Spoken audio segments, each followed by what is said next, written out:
Thanks for clicking on the video. Hit the subscribe button for more weekly content and hit the notification bell so you won't miss a thing. Operation Digi Bad Boy is officially a go. It only took 9 months, but hey, there's much needed prep time. What's good, peeps? What's poppin'? How are you doing? Welcome to part 6 of What If Jeri Joined since the beginning.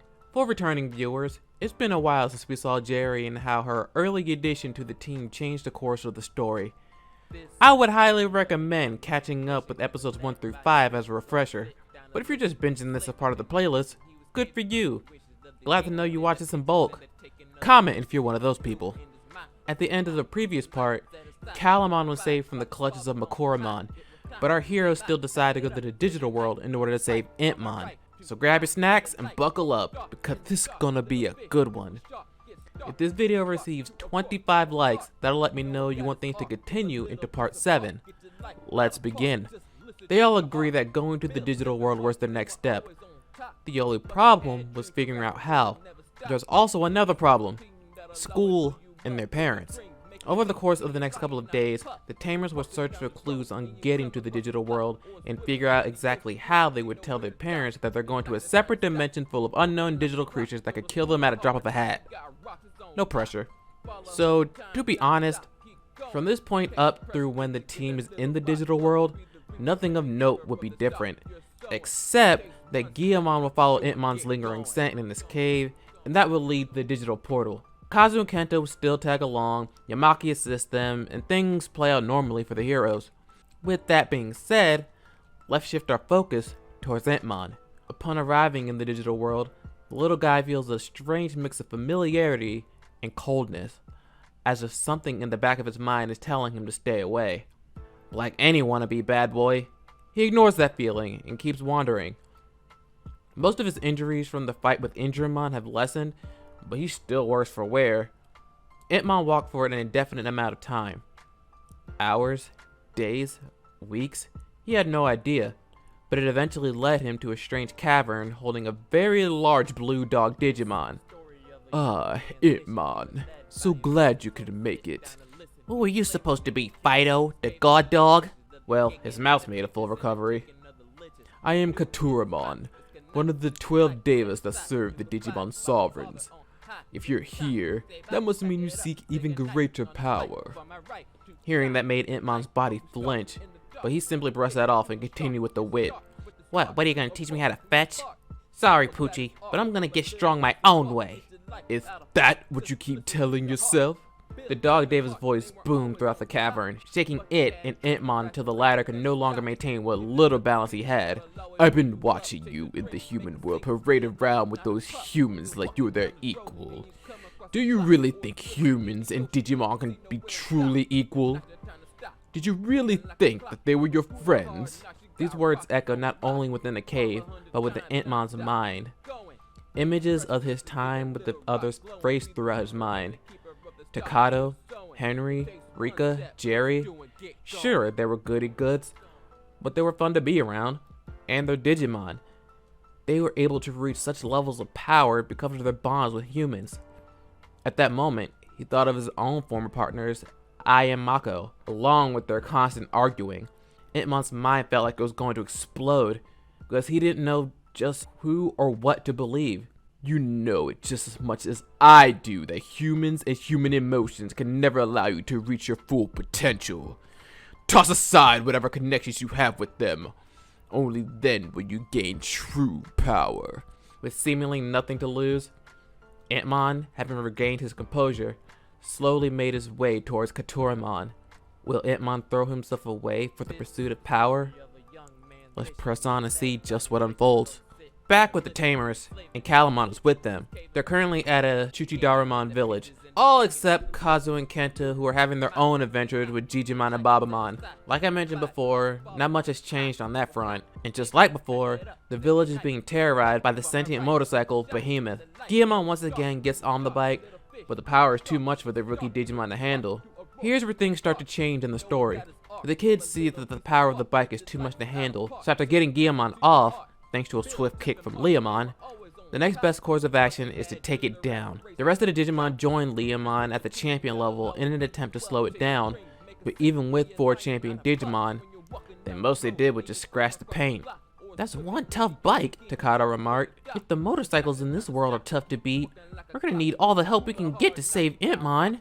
But we can't give up! We just have to try even harder! And with that, she pulled out her blue card with the others following suit. Maybe it was Jeri's determination that gave them the extra push, because Behemoth couldn't withstand the increased power of 4 ultimate Digimon. The bite that once terrorized this village was now a charred junk heap that quickly digitized and scattered.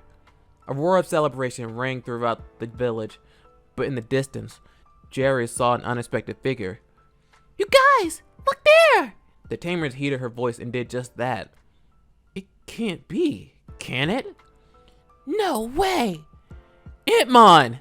There was no mistaking it. It was really Entmon at the village entrance. While the Chuchidaramon continued their celebration, the Tamers and their Digimon ran over towards Entmon. But when they got closer, they could see something wasn't right. Once they got within a few meters of him, they were greeted with an unexpected fireball. Luckily it missed, but still, not cool. Hey! What was that for? Rika shouted, but Entmon didn't say anything. His eyes were fixed on Jeri and Elecmon. It was only after a few seconds he pointed his finger at the duo and said, "Fight me!" Clearly, none of them were expecting that. What? Why? I don't want to fight you. We came here to save you. No, why don't you just relax and... Take one more step and I'll barbecue this entire village! He clearly wasn't joking either. They knew his attacks weren't very strong, but it wouldn't take much to ignite such fragile homes. Jeri looked deep into Entmon's eyes and saw that he wasn't going to waver from this. She, of all the Tamers, understood him the most, and he needed to do this. Okay, we'll take you on. Outside of the village so no one gets hurt. The others were shocked by this. Jeri, you really can't fight him! Please, don't worry about me. Oh, she wasn't. If anything, Rika couldn't bear to see Entmon take another beating. But like before, there was nothing any of them could do to stop it. They found an opening a good distance away from the village, with Takato, Henry, and Rika on the sidelines, wondering just why all this is happening. Henry, what do you think has gotten into Entmon? Beats me. What's he trying to prove by taking on Jeri and Elecmon? On the field, the combatants took their positions, but Entmon wasn't ready yet. Digivolve. What? No! That wouldn't be fair at all! I don't need your pity, furball! I can take anything you dish out! Now Digivolve! Elecmon turned to Jeri defeated, and Jeri, taking a deep breath, could only oblige the Devil Digimon. She pulled out her blue card once again, swiped it, and grabbed Leomon returned. After taking a deep breath of his own, Entmon then charged forward. Grab Leomon, Jeri said, not even looking at him. Give it everything you've got. The cyborg lion didn't feel good about this, but understood his partner's intentions. As you would expect, things did not go in Entmon's favor. Almost none of his attacks landed, and the few that did had zero effect on the ultimate Digimon. Just like his partner requested, Grab Leomon didn't hold back. Entmon was a hardy little guy, but this was still an absolute beatdown. Okay, Jeri, that's enough! No more! Takato shouted from the sidelines. Entmon could barely keep himself up, but the fire in his eyes burned on. Grab Leomon, please, end it, she solemnly said. Grab Leomon slowly approached the injured Entmon, with the turbines on his legs getting faster with each step. Do it. Vortex! Stop! Takato screamed out with a cry that echoed for miles. Grab Leomon's attack froze before it could connect, and Entmon opened his eyes to see he was still alive.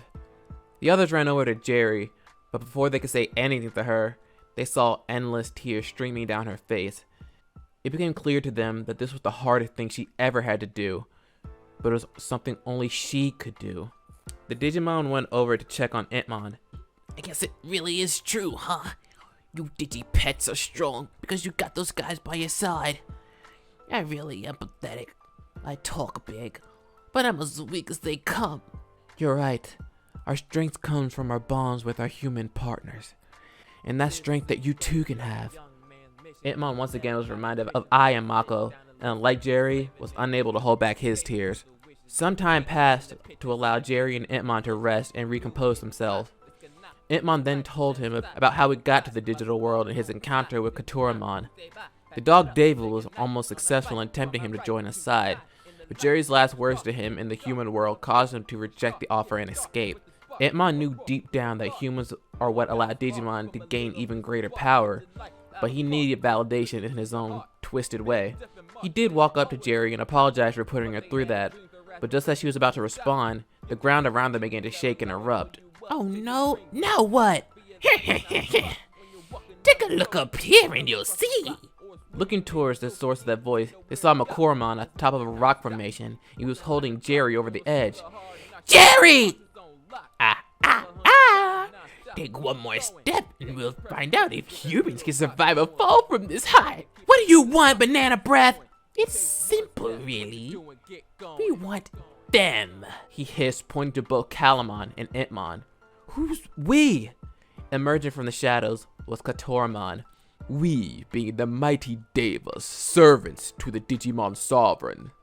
You humans have soiled our digital world long enough. Give us what we desire and you'll leave here with your lives. From Makoromon's clutches, Jeri pleaded with the others not to hand over Itmon and Calamon. Yet, Itmon stepped forward. So, you'll let them go from me and the P we go with you guys. Not much of a choice we got, do we? He and Calamon silently agreed to the plan and made their way toward the Devas, despite the protest from everyone else. Once he made it to them, Makoromon tossed Jeri off the rock formation towards the Tamers, with Renamon catching her. So nice of you to accept our invitation, Itmon. Take this, a present for your cooperation. Katuramon holds up what looks like a Digicore, and the power in it forcibly makes its way into Itmon. All present are terrified by the sheer power stemming from atop the rock. What stood up there was no longer Itmon. Welcome, ladies and gentlemen, Beelzemon.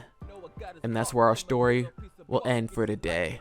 Itmon's arc has changed, but Beelzemon still takes the stage. When writing and doing research for this part, I honestly debated on whether or not Beelzemon should appear. After a lot of thought, I felt it would be disrespectful not to include the Demon Lord. But this time, his hands were tied due to Jeri's safety. What do you all think though?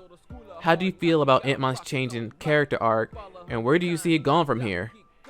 Let me know your theories in the comments below and leave suggestions for more Digimon what ifs you would like to see come to life in the future. Thank you guys for watching, and I'll catch you guys next time. Bye.